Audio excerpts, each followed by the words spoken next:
সাঁতার না জানলে ভেসে যাবে, ফের দিতিপ্রিয়াকে কটাক্ষ জিতুর। Hi everyone, welcome back to my channel Anjana entertainer. বন্ধুরা, তোমাদের সকলকে আমার এই ছোট্ট ইউটিউব চ্যানেলে স্বাগত জানাই। জিতু ও দিতিপ্রিয়ার মধ্যে যে মনোমালিন্য ঘটেছিল সে কথা কারো অজানা নয়। এই মুহূর্তে চিরদিনই তুমি যে আমার ধারাবাহিকে অপর্ণার চরিত্রে অভিনয় করছেন শিরিন। প্রথমে মনে হয়েছিল দিতিপ্রিয়াকে না দেখতে পেয়ে হয়তো ধারাবাহিকের টিআরপি কমে যাবে, কিন্তু সেটা তো হয়নি। বরং নতুন অপর্ণাকে দেখে ভীষণ খুশি সকলে। দিতিপ্রিয়া সরে দাঁড়ানোর পর নতুন অপর্ণাকে নিয়ে পথ চলার পরেও টিআরপি তালিকায় প্রথম দিকেই ছিল চিরদিনই তুমি যে আমার।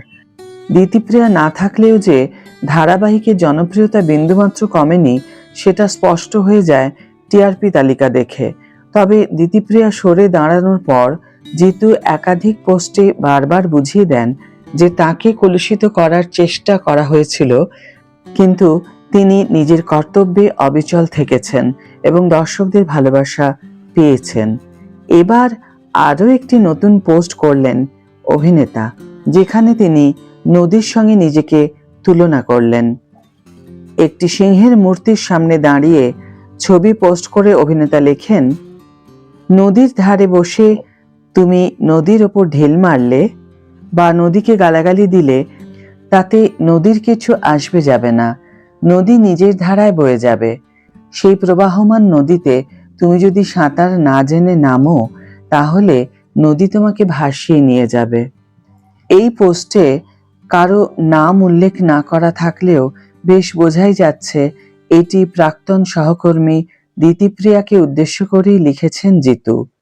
তাকে যেভাবে একাধিকবার কাঠগড়ায় দাঁড় করানো হয়েছিল তাতে তার ইমেজ বিন্দুমাত্র নষ্ট হয়নি, বরং দর্শকদের ভালোবাসায় তিনি আবার ফিরে এসেছেন ধারাবাহিকের পর্দায়।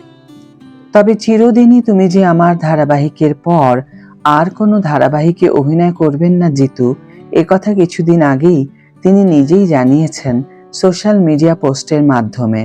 আগামী দিনে তিনি ওয়েব সিরিজ বা বড় পর্দায় অভিনয় করতে চান, কিন্তু ছোট পর্দায় আর ফিরতে চান না। যদিও অভিনেতার মুখে এই কথা শুনে ভীষণভাবে ভেঙে পড়েছেন তার অনুরাগীরা। অভিনেতাকে বারবার অনুরোধ করা হয়েছে যাতে নিজের এই সিদ্ধান্ত তিনি পাল্টান। প্রতিদিন টিভির পর্দায় জিতুকে দেখতে চান ভক্তরা, তাই ধারাবাহিকে আবার কাজ করার অনুরোধ জানিয়েছেন তারা। আগামী দিনে এই অনুরোধটা কতটা রাখবেন জিতু সেটাই এখন দেখার। আজকের ভিডিও এখানেই শেষ করছি বন্ধুরা। ভিডিওটি যদি ভালো লেগে থাকে তাহলে অবশ্যই একটি ছোট্ট করে লাইক দিও, শেয়ার করো বন্ধুদের সাথে, কমেন্ট করে জানিও তোমাদের মতামত। যারা এখনো আমার চ্যানেলটিকে সাবস্ক্রাইব করোনি তারা অবশ্যই চ্যানেলটিকে সাবস্ক্রাইব করে আমার পাশে থেকো, আর যারা অলরেডি সাবস্ক্রাইব করে দিয়েছো তাদের জন্য আমার অনেক ভালোবাসা এবং অনেক ধন্যবাদ। আজ তাহলে বিদায় বন্ধু, দেখা হবে পরের ভিডিওতে। ভালো থেকো, সুস্থ থেকো, সঙ্গে থেকো।